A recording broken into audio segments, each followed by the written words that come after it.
मदात्य में सबसे पहले लिखना है मध्य के गुण कितने होते हैं। मध्य के गुण ऊपर से शुरू करना है। मध्य के गुण होते हैं, चरक बताते हैं और बाघभट बताते हैं। चरक और बाघभट के अकॉर्डिंग 10 गुण होते हैं। देखो दो तरह के क्वेश्चन आते हैं, एक आते हैं मध्य के गुण कितने होते हैं, और या फिर आपसे पूछ लेंगे मध्य के कुल गुण कितने होते हैं, है ना, या मध्य के कुल गुण के साथ केवल मदात्य के कुल गुण भी पूछ लेते हैं ना।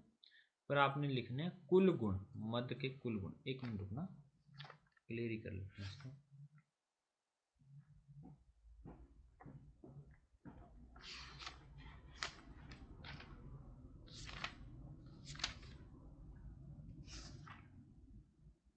मध्य के कुल गुण,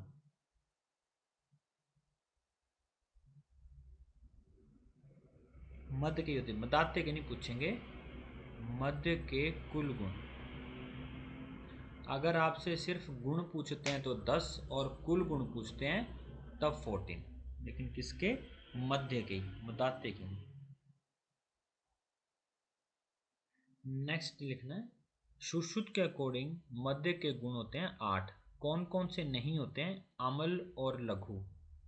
अमल कोमा लघु नहीं माने, अमल और लघु नहीं माने।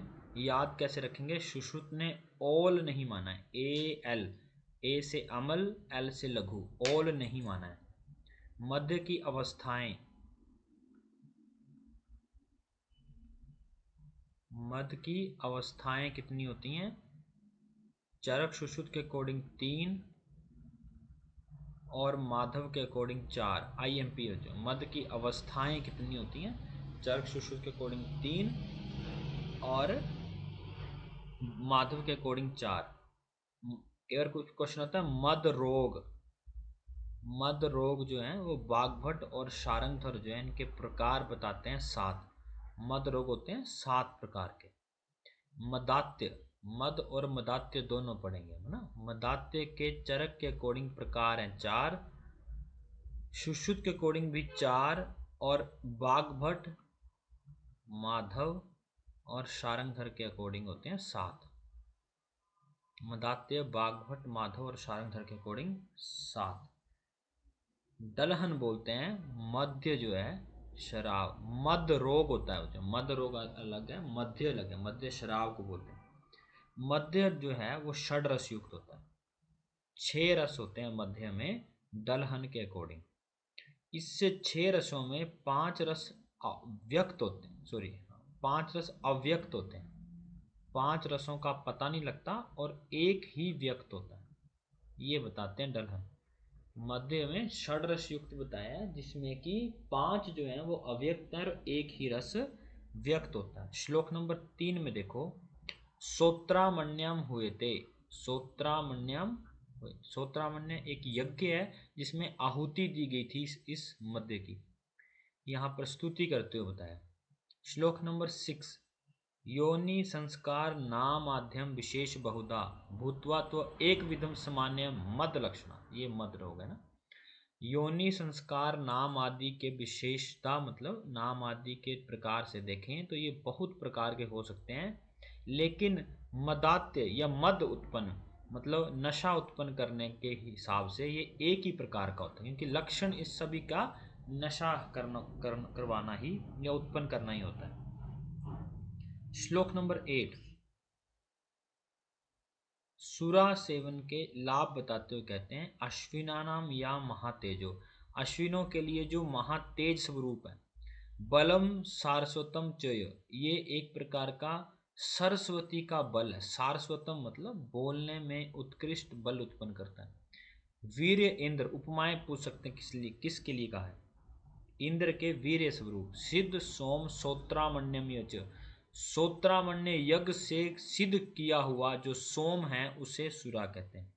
शोक अर्ति भय उद्वेग नाशनी महाबला, अंडरलाइन करना इतना ना, ये शोक अर्ति भय इनका नाश करता है, साथ में महाबला के नाम से संबोधित किया गया है। महाबला मतलब जिसका बल जो है बलवान हो। ठीक है, नेक्स्ट आओ श्लोक नंबर 25, IMP मार्क करना, यहाँ से क्वेश्चन बन सकता है। वातिकेभ्यम हितम मध्यम प्रायम गौड़ पेस्टिकम, IMP। वातज रोगों के, वातज व्यक्तियों के लिए मध्य जो है वो गौड़ और पेस्टिक मतलब पिष्ट से, चावलों से बनी हुई शराब अच्छी होती है। कफ पित्त अधिक्यम माधविकम माधवम च, और कफ पित्त वाले व्यक्तियों के लिए माधविक या माधव वाली जो सुरा है वो अच्छी मानी गई है। मतलब कफ के लिए माधविक और पित्त के लिए माधव। अगर सीक्वेंस में देखें श्लोक में, अदरवाइज इकट्ठा ही देखना है। कफ पित्त वालों के लिए माधविक और माधव बताई गई है।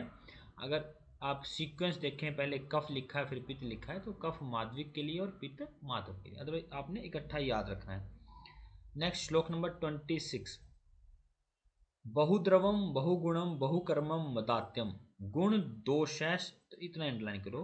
ये जो बहुद्रवम बहुगुणम बहुकर्मम मदात्य के लिए कहा गया है, इसमें द्रव बहुत सारे होते हैं, बहुत सारे द्रव्यों को इकट्ठा बना करके बनाया सकता है। गुणवान होती है, बहुत कर्मवान भी होती है।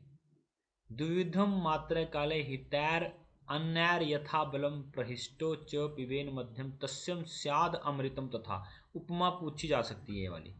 ऐसी कौन सी द्रव्य या ऐसा कौन सा, किसके लिए कहा गया, ऐसा पूछ सकते हैं, किस किस द्रव्य के लिए कहा गया है जो कि मात्रा पूर्वक करने से या हितकारक अन्न के साथ लेने से प्रविष्ट प्रहृष्ट हो सकता है, शरीर के लिए उत्कृष्ट हो सकता है, और जिसे उत्कृष्ट अन्न वगैरह के साथ मात्रा पूर्वक या विधि विधान या काल के स्वरूप लिया जाए तो ये अमृत के समान लाभदायक होता है। श्लोक नंबर 29। श्लोक नंबर 29। मध्यम हृदय अविश्य स्वगुणैर ओजसो गुणान दशभिर्दशम संक्षोभ्यम चेते नयति विक्रियाम। मध्य जो है हृदय में अवस्थित जो 10 गुण है ना, ओज के, हृदय में बच्चों पर ओज का स्थान है हृदय, तो ये ओज के गुणों के लिए कह रहे हैं कि हृदय में अवस्थित जो ओज के गुण है उनको संक्षोभ उत्पन्न करता है, उनको विक्रिय मान कर देता है। मध्य जो है पर ओज, या सिंपल अगर आप देखें तो हृदय में अवस्थित ओज को संक्षोभित कर देता है और विकृत उत्पन्न करता है। श्लोक नंबर 30 में लघु उष्ण तीक्ष्ण सूक्ष्म अम्ल व्यवाय आशुमेव च रूक्षम विकासी विशुद्धम मध्यम 10 गुणम समृद्धम। ये मध्य के 10 गुण कहे गए हैं यहाँ पर श्लोक नंबर 30 में। ये जो स्टार्टिंग में बताया था, मैंने लिखा था कि मध्य के गुण होते हैं 10। वैसे 31 श्लोक में देखो, गुरु ठीक इसका उल्टा है। लघु गुरु, उष्ण शीत, तीक्ष्ण मृदु, सूक्ष्म श्लक्षण, अमल, अमल का मधुर होगा, ऐसे ऐसे करके ना, सूक्ष्म का बहल होगा, ऐसे करके आप देखेंगे तो पूरा इसके उल्टे होंगे। बहल मधुरम स्थिरम प्रछन्न पिछलम स्निग्ध ओजो 10 गुणम समृतम। यहाँ पर ओज के 10 गुण बताएं, तो ये जो मध्य के गुण हैं इसके ठीक उल्टे ओज के गुण होते हैं। इसलिए ये समझाना चाहते हैं कि जब भी मध्य को लेते हैं तो ये ओज के गुणों को विकृत कर देता है और संक्षोभ उत्पन्न करता है। तो यहाँ पर रेफरेंस मार्क करो कि मध्य अध्याय में ओज के गुण, ओज के 10 गुण भी दिए हैं। मध्य के तो दिए ही हैं, ओज के भी दिए। मध्य की प्रशस्त मात्रा आपने लिखनी है, कई बार पूछ सकते हैं। मध्य की प्रशस्त मात्रा, मध्य की प्रशस्त मात्रा सुबह, दोपहर, दोपहर, 4 पल, रात्रि में 8 पल, ये तीनों होती हैं साथ में, इन्हीं को मध्य की प्रशस्त मात्रा कहे जाते हैं। एक पल जो है वो इज इक्वल टू 48 ml होता है। एक पल 48 ml के साथ साथ होता है, के बराबर होता है। और सजल मध्यपान साइड में लिखना आपने, सजल मध्यपान जो है जीवनदायिनी है। सजल मध्यपान जो है जीवनदायिनी कहा गया, जीवन को उत्कृष्ट बनाने के लिए कहा गया, जीवनदायिनी कहा। नेक्स्ट आओ, थोड़ा सा आपने लिखना शुरू करना। मध्य के 10 गुण में सुश्रुत ने 8 गुण बताए हैं। जैसे चरक वगैरह ने 10 गुण बताए हैं, वैसे सुश्रुत ने 8 गुण बताए हैं। उसमें जो तीक्ष्ण गुण है, तीक्ष्ण गुण का काम दिया है उन्होंने, तीक्ष्ण गुण का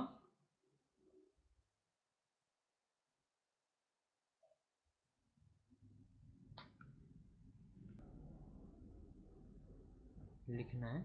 सुश्रुत बोलते हैं तीक्ष्ण गुण हंति मनोगति, हंति मनोगति, तीक्ष्ण गुण मन की गति को हरता है। सूक्ष्म गुण से अवयव प्रवेश, सूक्ष्म गुण जो है वो अवयव प्रवेश, छोटे छोटे अवयवों में प्रवेश कर जाता है सूक्ष्म गुण की वजह से। व्यवाई,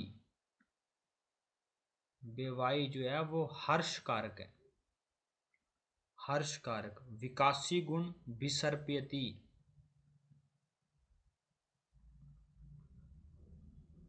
विकासी गुण जो है वो विसर्प्यति।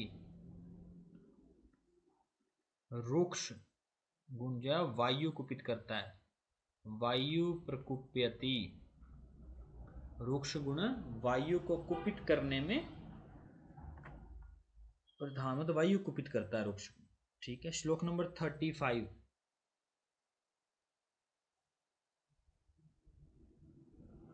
श्लोक नंबर रस वातादि मार्गाणाम सत्व बुद्धि इंद्रिय आत्मनाम प्रधानस्य ओजस्यैव हृदय स्थान उच्यते।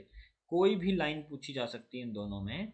हृदय जो है किस किस का स्थान है? रस का, वातादि दोषों का या वातादि मार्गों का, सत्व का, सत्व होता है मन, बुद्धि का, इंद्रिय का, आत्मा का और प्रधान ओज का। प्रधान ओज होता है पर ओज।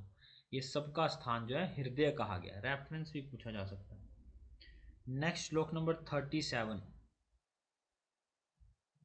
मध्य की अवस्थाएं दी गई हैं। ओज से विहते पूर्व हृदय च प्रतिबोधते। ओज को विहत होने से पहले ही हृदय जो है प्रतिबोधित होता है, मतलब हृदय जो है वो जागता है, प्रसन्न हो जाता है।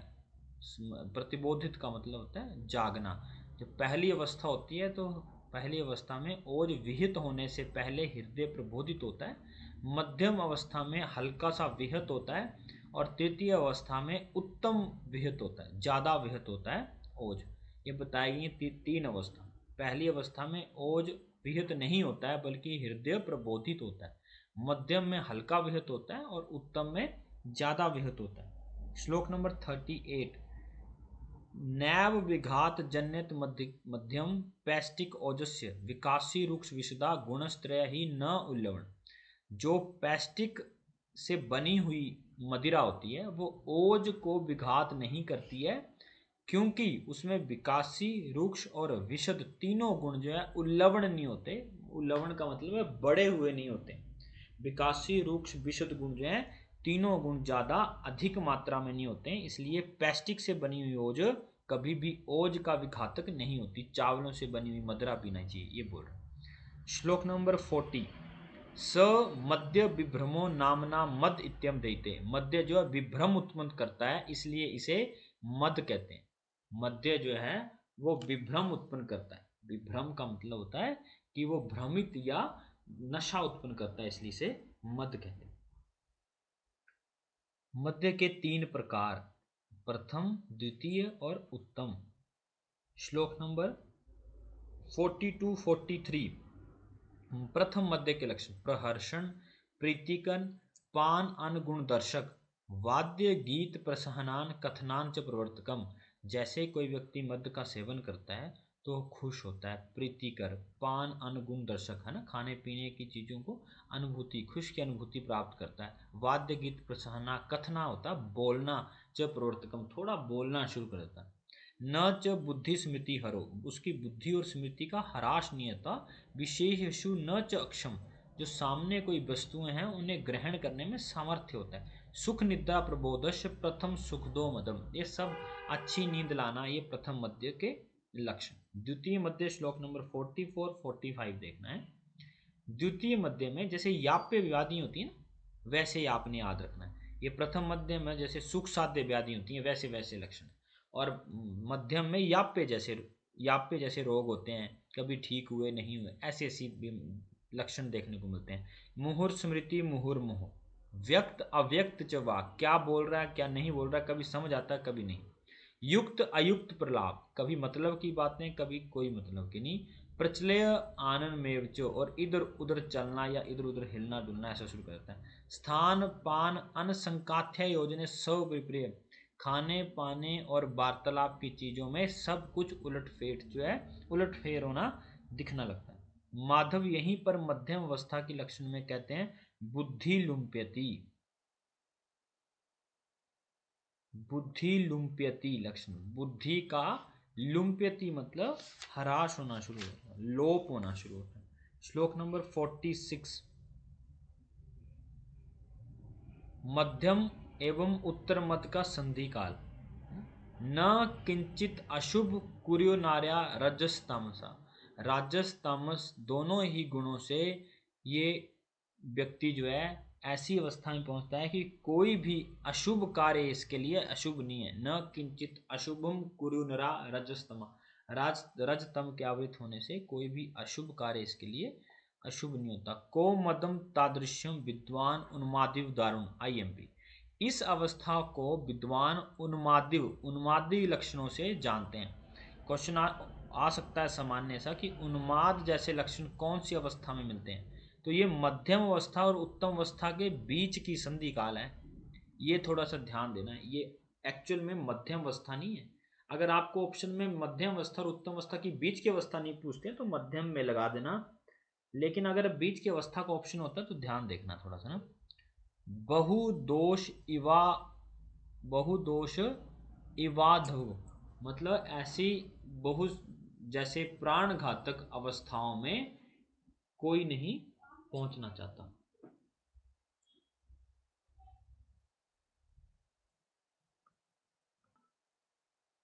श्लोक नंबर 48, श्लोक नंबर 40, तृतीय मद के लक्षण IMP, कई बार क्वेश्चन आया है ना, क्वेश्चन मार्क लगाना, 2-3 बार पूछा है। तृतीयम तु मध्यम प्राय भगन दार्विव निष्क्रिय, दार्विव होता है, दार्विव होता है पेड़, भगन दार्विव टूटे हुए पेड़ की तरह धराशायी हो जाता है, ये तृतीय अवस्था का लक्षण है। ये क्वेश्चन इसलिए इंपॉर्टेंट है कि ऐसा लगता है उन्माद का है, आपको उन्माद होगा, अपस्मार होगा, मद होगा, इस तरीके से होगा ना, मद की तृतीय अवस्था है।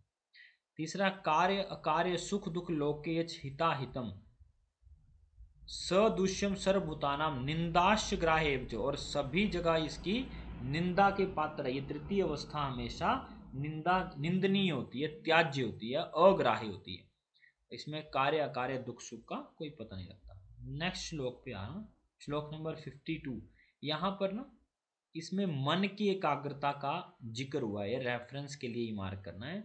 यहाँ पर मन की बात की हुई, प्रेत्यम चेहिम यश्रेयम श्रेषो मोक्षे च यत परम मन समाधो तत्सर्वव्याप्यम सर्वदेही नाम, है ना। जो ये बोलते हैं कि मन समाधो मतलब जब मोक्ष की प्राप्ति होती है वही सर्वदेहियों का एकमात्र अंतिम छोर है, ऐसे कुछ समझाना चाहा है। मतलब मोक्ष जो है वही सत्य है। तो इसमें कुछ समझने की बात नहीं है, आपने रेफरेंस मार्क करनी है कि ऐसे कुछ मन के रिलेटेड कोई रेफरेंस जो है मदाते में भी बोला गया, इससे क्वेश्चन नहीं आएगा।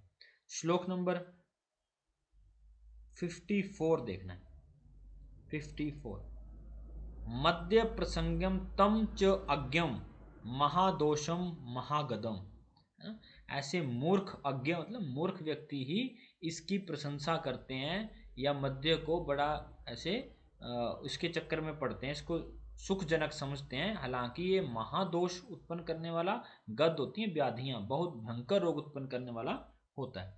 सुख इत्य अधिगच्छति रजो मोह पराजितम, और ये रज मोह से अपराजित ढके हुए होते हैं इनके मन, और ये इसको सुख पाने की इच्छा से प्राप्त करते हैं, लेकिन असल में ये महादोष और महागद होते हैं, बड़े ज़्यादा दोषों को कुपित करने वाले और बहुत व्याधियों को उत्पन्न करने वाले।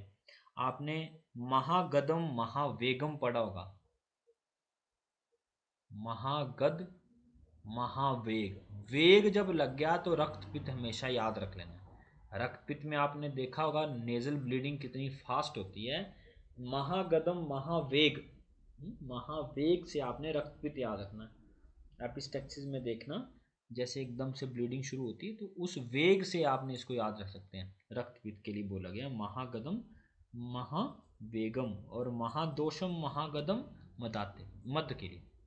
नेक्स्ट आना श्लोक नंबर, मद्ये मोहे भयम शोके क्रोधो मृत्युष संश्रितम सो उन्माद मद मूर्छा स अपस्मार अपतानक। ये जो मद्यपानजन्य विकार हैं ये मोह भय शोक क्रोध और मृत्यु इससे आश्रित हो जाती है, संशित हो जाती है, और इसमें आपको मूर्छा, उन्माद और अपस्मार जैसे लक्षण जो है वो देखने को मिलते हैं। श्लोक नंबर 59। श्लोक नंबर 59। मद्यपानजन्य विषय का स्वमत। ऐसे देखो कुछ रेफरेंसेस हैं। अयुक्ति युक्त रोगाय युक्ति युक्त यथा अमृतम, ये मध्य की लाइन बोली है। ये मध्य के लिए बोला गया है। अगर अयुक्ति युक्त करेंगे तो रोग होंगे, अगर युक्ति युक्त प्रयोग करेंगे तो अमृत की तरह। जैसे प्राणम प्राणभृतम अन्नम तद युक्त युक्त निहत्य सोनम, ये भी देखो कहा गया है। अगर अगर अगर आपके प्राणम प्राणभृतम अन्नम, ये किसके लिए लाइन कही गई है? अन्न के लिए। अन्न जो है उनमें ही प्राणियों के प्राण हैं, और अगर युक्ति पूर्वक नहीं होगा तो जान चली। निहत्य सुनम मतलब प्राणियों का प्राण भी हर लेते हैं। विषम प्राण हरम तच युक्ति युक्त रसायनम, विष यूजुअली प्राण हर होते हैं, लेकिन अगर युक्ति पूर्वक प्रयोग किया जाए तो रसायन का काम करते हैं। ये लाइन विष के लिए। तो यहाँ पर 3 रेफरेंस मिलते हैं, मध्य, अन्न का और विष का। आईएमपी है। श्लोक नंबर 63। स्वप्नाना नष्ट निद्रायाणाम मूकानाम वाग विबोधनम बोधनम च अति निद्राणाम विद्वातम विद्यम विबंधनुतम। ये बोलते हैं जिसको स्वप्न नहीं आता है, ये जिनकी नष्ट निद्रा है उनको नींद उत्पन्न करता है, जिनको बोलने में कतराते हैं, कम बोलते हैं, उनको बोलने में हौसला देता है, और जिनको अधिनिद्रा आती है उनकी निद्रा को पूरा करता है, और उनकी निद्रा जो है उसकी अधिक निद्रा को कम करता है। नेक्स्ट अंडरलाइन करना है, मध्योत्थानाम च रोगाणाम मध्यमेव प्रभातकम। जो मध्य से उत्पन्न रोग हैं वो मध्य से ही ठीक होते हैं। प्रभातक, मध्य ही उनको ठीक कर पाता है। आपने थोड़ा सा साइड में लाइन लिखनी है।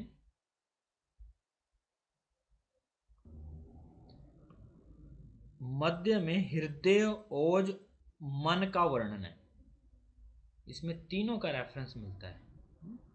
हृदय का भी मिलता है, कोमा ओज का भी मिलता है, और मन का भी मिलता है। हृदय ओज और मन तीनों का वर्णन जो है वो इसमें मिलता है। ठीक है। श्लोक नंबर 69। श्लोक नंबर 69। अष्ट त्रिकों की योजना।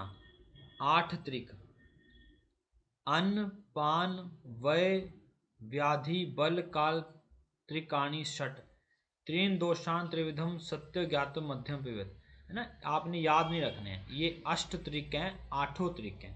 तेषाणाम त्रिकाणाम अष्टाम योजना युक्तिर्युच्यते। एक क्वेश्चन पूछ सकते हैं कि 8 त्रिकों की योजना जो है वो किस लिए की गई है या किस लिए करते हैं ना।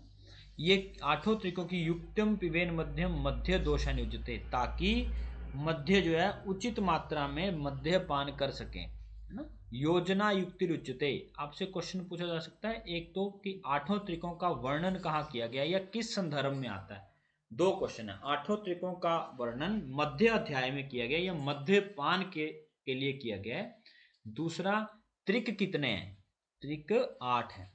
अब इसमें से ये कम चांसेस है कि कौन कौन से त्रिक हैं, पर एक क्वेश्चन बन सकता है कि इन अष्ट त्रिकों का वर्णन करते किस लिए, क्यों किया गया वहां पर? युक्ति पूर्वक मद्यपान करने के लिए।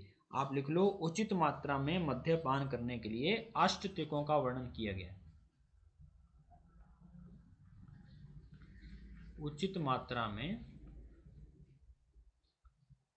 मद्यपान करने के लिए अष्ट त्रिकों का वर्णन किया। नेक्स्ट आओ,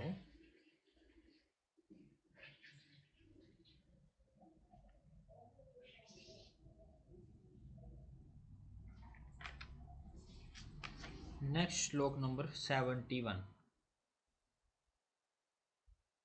सत्वानी तु प्रबुध्यन्ते प्रायशः प्रथमे मदे। प्रथम मद में सत्वानी मन आदि प्रबुद्धित हो जाते हैं। सत्वानी मतलब सत्व रजतम, ये मन के गुण बताए गए। ये सारे के सारे क्या होते हैं, सात्विक मन जो है जागृत प्रबुद्धन्ते जागृत हो जाते हैं प्रथम में। द्वितीय अव्यक्त यान्ति मध्यम च उत्तम मध्यो। द्वितीय में ये व्यक्त या अव्यक्त है ना, जिसको प्रोनाउंस ऐसे किया गया, इन्होंने हिंदी में टेक्स्ट में देखा था कि द्वितीय में सिर्फ पहले में जागृत होते हैं, दूसरे में व्यक्त होते हैं, और उल्ट आगे आगे जैसे चले जाते हैं अंत में ये अधिक व्यक्त हो जाते हैं। यान्ति मध्यम उत्तम मध्यगो, ये आगे आगे व्यक्त और ज्यादा व्यक्त होते चले जाते हैं। जिस प्रकार से उपमाएं दी हैं 72 में, तो ये मध्य के लिए दी हैं जैसे जागृत करते हैं मन को। ये बोलते हैं सस्य प्रबोधनम वर्ष, जैसे पानी जो है वो पेड़ों को प्रफुल्लित कर देता है। हेम प्रकृति दर्शनम, सोने को जैसे हुताश, जैसे अगर अग्नि पे धोंका जाए तो और सुंदर हो जाता है, वैसे ही जो है वो सत्व जो है वो प्रकाशित होना शुरू होता है मध्य से। ऐसे बोले सर्व सत्वाना मध्यम उभय कारकम, सभी सत्वों में मध्य जो है उभय कारक बताया गया। नेक्स्ट श्लोक पे आओ, श्लोक नंबर 75। यहाँ पर सात्विक अपांच उत्तम मद मद उत्तम मद प्रदम ऐसे लिखा है ना। यहाँ पर सात्विक अपान क्या रेफरेंस मिलता है, ये सात्विक अपान का मतलब होता है या अपान गोष्ठी। अपान गोष्ठी का मतलब होता है मधुशाला। मधुशाला, मधुशाला का मतलब जहाँ पर शराब मिलती हो, शराब पीने का स्थान हो, पर वो सात्विक होना चाहिए। ऐसा नहीं होना चाहिए जैसे आजकल का है ना, सात्विक मद्यपान का वर्णन या सात्विक अपान का वर्णन किस आचार्य ने किया है, चरक। ऐसा क्वेश्चन आ सकता है, सात्विक अपान का मतलब क्या होता है और कहाँ पर वर्णित है, किस आचार्य ने किया है। ठीक है, सात्विक का मद्यपान या सात्विक अपान का वर्णन या अपान गोष्ठी बोलते हैं इसको, चरक द्वारा की गई।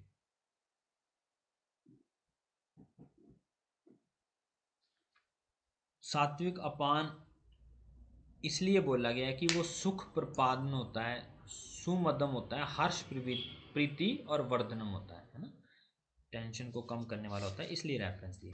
नेक्स्ट आना है श्लोक नंबर 86 के आसपास। मदात्मकता के अपात्र, किनको मद का सेवन नहीं करना चाहिए। मादकता के अपात्र व्यक्ति जो दुर्बल हों, वातपैथिक हों, वातपैथिक को आईएमपी लगा लेना। विष्टब्ध हो, विष्टब्धता जीर्ण का मतलब है इसका।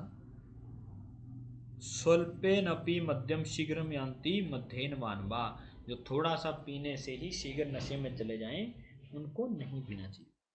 नेक्स्ट रेफरेंस है, टॉपिक भी है मदात्य रोग। कुल कितने होते हैं, 4।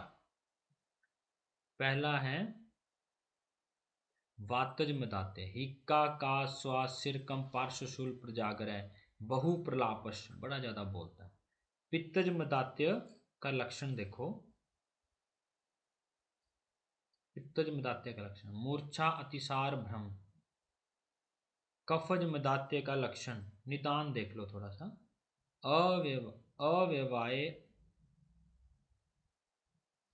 अव्यायाम है, सॉरी, दिवा स्वपन शैया आसन सुखे रहता, जो इन कामों को करता है। नेक्स्ट लिखना है, अंडरलाइन करना, श्लोक नंबर 97। छर्दी आरोचक हलास तंद्रा स्तैमित्य गौरवम, कॉमन जैसे लक्षण, कुछ खास नहीं है। नेक्स्ट आना श्लोक नंबर 98। विष और मध्य में समानता, विशेष्य ये गुणा दृष्टा सन्निपात प्रकोपणम त एव मध्य दृश्यन्ते विषेतु बलवत्रा। आईएमपी मार्क करना है और इसको ध्यान से देखना है। विष में जो गुण बताए जाते हैं, जैसे सन्निपात, तीनों दोषों को कुपित करने वाले जो भी गुण विष में देखे जाते हैं, वो सारे के सारे गुण मध्य में भी होते हैं, लेकिन विष में थोड़े से बलवान होते हैं। मतलब 10 गुण अगर मध्य के हैं तो वही 10 गुण विष के हैं, सेम ही गुण होते हैं, लेकिन विष में वो बलवान होते हैं, मध्य में अल्प बल वाले होते हैं। हंत्याशु ही विषम किंचित किंचित रोगाय कल्पते, यथा विषम तथैर अन्यतो गयो मध्यकृतो मधा। ये बोलते हैं कि कोई भी विष जो है वो या तो जान का मारक होता है, जल्दी ही शीघ्र ही वो मारक हो जाता है, या फिर रोगों को उत्पन्न करता है। उसी तरह मद्य भी तथा वन्यत्यो ज्ञो मध्य कृतुमता, उसी तरीके से भी मद्य को समझना चाहिए कि मद्य जो है वो या तो उचित मात्रा में प्रयोग करेंगे तो वो अमृत की तरह है, या तो वो विष की तरह प्रयोग करने पर रोगों को उत्पादक होता है या मृत्यु कारक होता है। श्लोक नंबर 100। तस्मात् त्रिदोष लिंगम सर्व तत्व्यापी मदाते, यहाँ पर आईएमपी लगाना, क्वेश्चन मार्क को समझना है। ये मद के लिए नहीं बोला गया, मदाते के लिए बोला गया। सभी मदाते प्राय रूप से त्रिदोष प्रकोपक या त्रिदोषक ही होते हैं। केवल सिंपल सा क्वेश्चन पूछ सकते हैं, मद्य की अंतिम अवस्था क्या होती है? मद्य की अंतिम अवस्था विष, विष की तरह होती है ना, इसलिए मध्य की अंतिम अवस्था विष होती है। श्लोक नंबर नेक्स्ट 101 से देखना है, मदात्य के सामान्य लक्षण। मदात्य के सामान्य लक्षण अंडरलाइन करना है। अरुचि, सिर पार्श्व संधि अस्थि विद्युत तुल्य च वेदना, बिजली की तरह दर्द होना। काश श्वास हिक्का प्रजाग्रह, क्वेश्चन मार्क लगाना है। वात पित्त कफात्मका भ्रम प्रलापो रूपाणाम असताम चैव दर्शनम, क्वेश्चन मार्क लगा, क्वेश्चन आ चुका है। तीनों दोष वात पित्त कफ के लक्षण, भ्रम प्रलाप और ऐसे चीजें दिखाई देना जो वास्तविक में है ही नहीं। प्रघर्षणम विहंग चैव भ्रांत चेतम च मनते, ऐसे लगता है जैसे पक्षी जो है वो हम पे अटैक कर। व्याकुला नाम अशस्ता नाम स्वप्नम दर्शति, ऐसे व्याकुल कर देने वाले सपने दिखाई देते हैं। श्लोक नंबर नेक्स्ट 107। दोष मदात्य पश्येत तम आदो प्रतिकारेत, है ना, जिस दोष के लक्षण हमें शुरू में दिखाई दें वैसा ही प्रतिकार मदात्य में करना चाहिए। कफ स्थान अनुपूर्वी वाक्रिय कार्य मदात्य आईएमपी, हमें कौन सी चिकित्सा करनी है? कफ स्थान अनुपूर्वी चिकित्सा। पित्त मारुत पर्यंते प्रायण ही मदात्य, और क्योंकि मदात्य में वैसे वायु पित्त प्रधान होते हैं, लेकिन इन दोषों का शमन करने से पहले हमें फिर भी अवस्थिक चिकित्सा करनी है, कफ स्थान अनुपूर्वी चिकित्सा।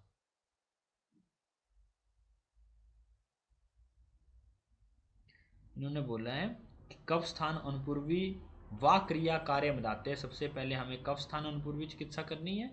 पित्त मारुत पर्यंत प्रायण ही बताते हैं, क्योंकि आखिर में इसमें वात और पित्त कुपित रहते हैं। आपसे पूछें कि कौन कौन से दोष कुपित होते हैं? वात पित्त कुपित होते हैं। और कौन से स्थान चिकित्सा करनी है? कफ स्थान अनुपूर्वी चिकित्सा पहले करनी है। हमने यहाँ पर पढ़ा हुआ है, आपने लिखना है कि किस किस व्याधि में कौन कौन सी चिकित्सा करनी है। चरक, वात, सुश्रुत के आगे पित्त, फिर चरक के अकॉर्डिंग आगे कफ, मूत्र कृच, अतिसार, अतिसार मदात्य, सॉरी हाँ, मूत्र कृच, अतिसार, अतिसार ज्वर और ज्वर मदात्य, ये हमारा निमोनिक है। मूत्र कृच, अतिसार, अतिसार ज्वर, ज्वर मदात्य, तो लास्ट में आता है मदात्य। ये सारे के सारे किसके हैं? सन्निपातज के। और ये बोलते हैं कि कफ में चरक बोलते हैं, मदात्य में कफ स्थान अनुपूर्वी चिकित्सा पहले करनी चाहिए। श्लोक नंबर 114। श्लोक नंबर 114। अमल द्रव्य में मध्य श्रेष्ठ, श्रेष्ठ अमलेशु मध्यम च येर गुणैस्ताम तम परम ऋणु, है ना, जो मध्य श्रेष्ठ मतलब अमल द्रव्य में मध्य जो है वो श्रेष्ठ होता है, इसके बारे में कहेंगे। मध्यस्य अमल स्वभावस्य चत्वारो अनुरसम स्मृतम, मध्य जो है वो अमल रस प्रधान होता है, फिर भी उसके 4 प्रकार के अनुरस होते हैं। कौन कौन से? मधुर, कषाय, तिक्त, कटु, लवण नहीं होता। मधुर, कषाय, तिक्त, कटु, अमल तो उसमें प्रधान है, लेकिन 4 अनुरस है, मधुर, कषाय, तिक्त, कटु, इसमें लवण का जिक्र नहीं है। तो इस प्रकार से 10 गुण वो हो गए और 4 ये हो गए, तो कुल गुण कितने बने? 14 गुण। अगर आपसे पूछें कि मध्य के कुल गुण कितने होते हैं तो 14। मध्य में प्रधान रस कौन सा होता है? अमल। मध्य के अनुरस कौन से होते हैं? ये वाले 4, मधुर, कषाय, तिक्त, कटु। मध्य अमला नाम उपरि तिष्ठति, अमल द्रव्य में सबसे श्रेष्ठ क्या होता है? मध्य होता है।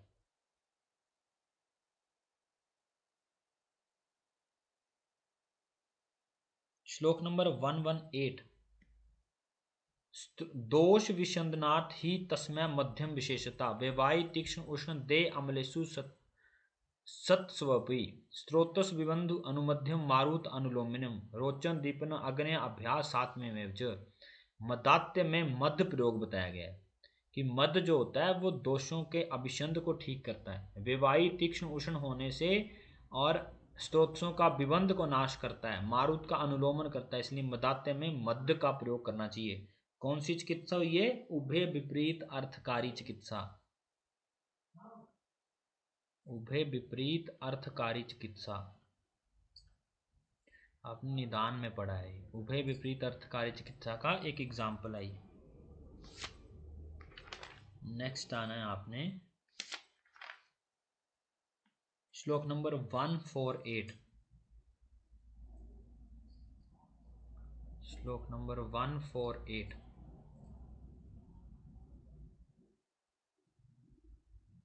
अनुतर्ष की मात्रा। रेफरेंस है आईएमपी। अनुतर्ष होता है जैसे अनुपान होता है। तर्ष मतलब तृष्णा, अनु मतलब लास्ट में। अनुतर्षस्य मात्रा सा यया नो दुष्यते मना, ये कभी भी मन को दूषित नहीं करता है। तृष्यते मध्य अल्पाल्पम प्रायद स्याद बहुत कम। इसमें क्या होता है कि खाना खाने के बाद जब तृष्णा उत्पन्न होती है तो अल्प मात्रा में मध्य लेकर के उसमें बहुत ज़्यादा पानी डाल करके उसको देना चाहिए। ये क्या करता है? तृष्णा येन उपशामेत मदम येन च ना अनु नाप्यनुयात, है ना। तृष्णा का उपशमन करता है और जो मद रोग से उत्पन्न हुई होती है ना तृष्णा, उसका नाश करता है। इसको बोलते हैं अनुतर्ष की मात्रा। इसमें ये लाइन ज़्यादा इंपॉर्टेंट है कि इसमें मध्य की मात्रा अल्प होती है और पानी की मात्रा ज़्यादा होती है। नेक्स्ट आना श्लोक नंबर 151, तृष्णा शामक पंचामल कोल दाड़िम वृक्षामल चुक्रिका चुक्रिका रस। चुक्रिका चुक्रिका दो बार है, एक चुक्रिका चौपत्तिया के लिए, एक खट्टी के लिए। पंचक अम्ल को मुखालेप सद्य तृष्णा क्षति, ये क्या है? पांचों खट्टे पदार्थ हैं जो कि तृष्णा को शमन करते हैं। श्लोक नंबर 164, 164,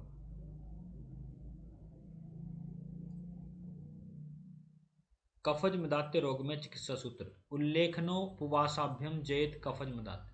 कफज मदात्य में वमन कराकर या उपवास करवा करके चिकित्सा की जा सकती है। श्लोक नंबर 169,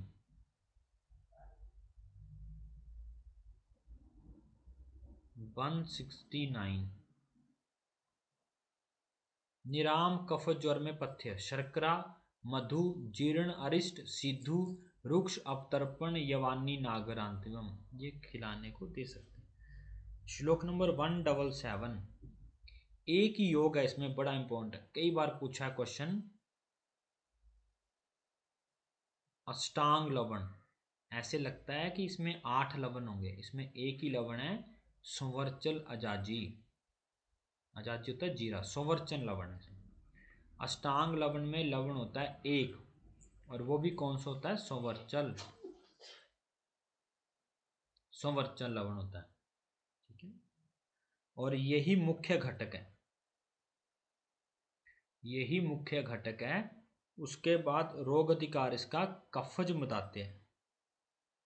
रोग अधिकार है इसका मदात्य कफ प्राय। क्वेश्चन ये भी आ सकता है। करता क्या है? स्त्रोतोविशोधन, स्त्रोतोविशोधन और अग्निदीपन परम। ये स्त्रोतोविशोधन होता है और अग्निदीपन परम होता है। बाकी सब एक एक भाग होते हैं। विक्षमल अमल वेतस्तक एला मरीच अर्धांश शर्करा भाग, उसे याद रखने की जरूरत नहीं, इतना में काफी। नेक्स्ट है श्लोक नंबर 181, श्लोक नंबर 181, मृदिका राग स राग क्षोद्र युक्तम श्रेष्ठो रोचन दीपन, ये श्रेष्ठ रोचन दीपन है। श्लोक नंबर 182,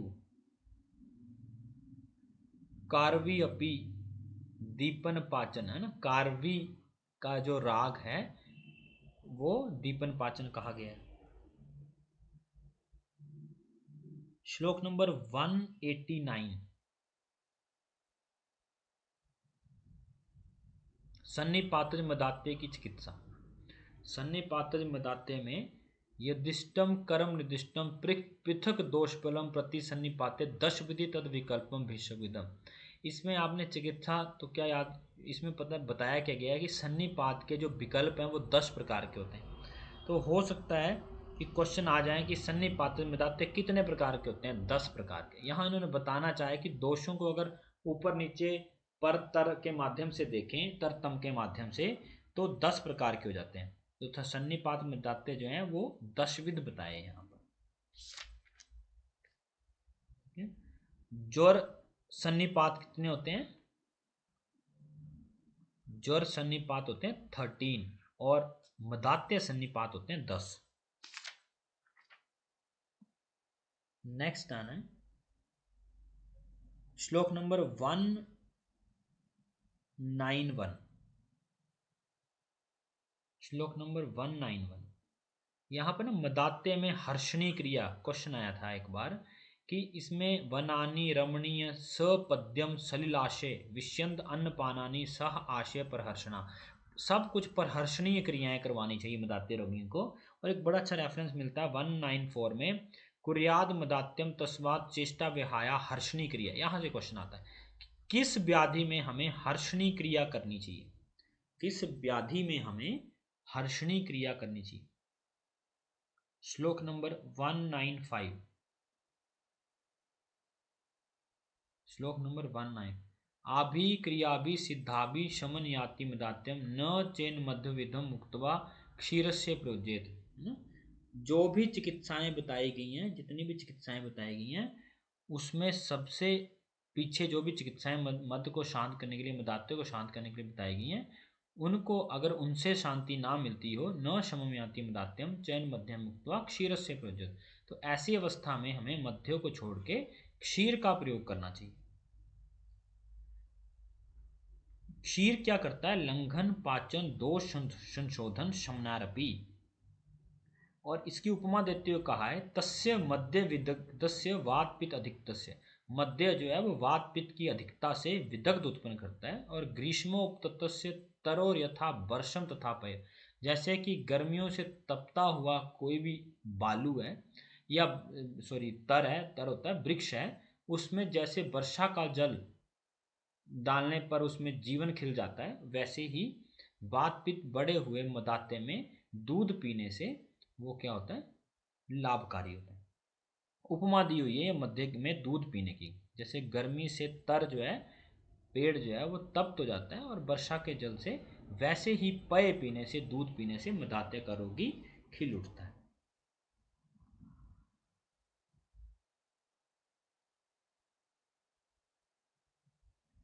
नेक्स्ट लाइन देख लो थोड़ी सा 198 में, पैसा अभिहृते रोगे बले जाते निवृत्ते क्षीर प्रयोगे मध्यम च क्रमेण अल्प अल्प अपचारित। दूध पीने के बाद थोड़ा सा बल जो है वापिस आ जाए तो क्षीर प्रयोग के साथ साथ हल्का सा मध्य का प्रयोग भी करना चाहिए।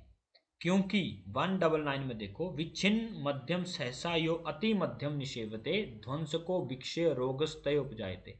एकदम से अगर हम मध्य का पान छोड़ देंगे, और जैसे इन्होंने ऊपर कहा कि दूध का पान करना चाहिए, तो बोलते हैं दूध का पान करने के बाद हमें साथ में थोड़ा सा मध्य का प्रयोग भी करना चाहिए।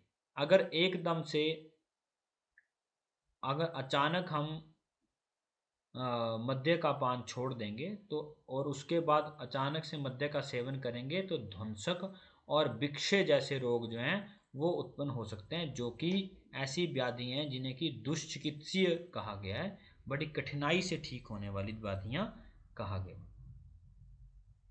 ध्वंसक रोग के लक्षण। ध्वंसक क्या होता है? दो प्रकार के रोग उत्पन्न होते हैं, ध्वंसक और विक्षय। ये क्वेश्चन आ सकता है कि ध्वंसक और विक्षय रोग कब होते हैं? जब सहसा हम किसी मदिरा को छोड़ देते हैं, फिर अचानक से बहुत ज़्यादा पीते हैं, तो ध्वंसक और विक्षय रोग होते हैं। ध्वंसक रोग का लक्षण है श्लेषम प्रसेक कंठास्य शोष शब्द असहिष्णुता तंद्रा निद्रा अधियोग गे ध्वंसक। ध्वंसक और विक्षय को ध्यान से देखना है, किसी एक के रख लेने लक्षण याद, दूसरे के चाहे मत करना, क्योंकि अंडरस्टूड है कि एक के आपको याद होंगे तो दूसरे के आप निकाल लेंगे वहाँ क्वेश्चन। तो देखो विक्षय के कैसे, हृदय कंठ रोग समोह छर्दी अंग रुजा, तृष्णाकाश, इसमें क्या श्लेष्म प्रशेक है, इसमें सीधा छर्दी है। इसमें हृदय हृदय कंठ रोग है, इसमें कंठास्य शोष है।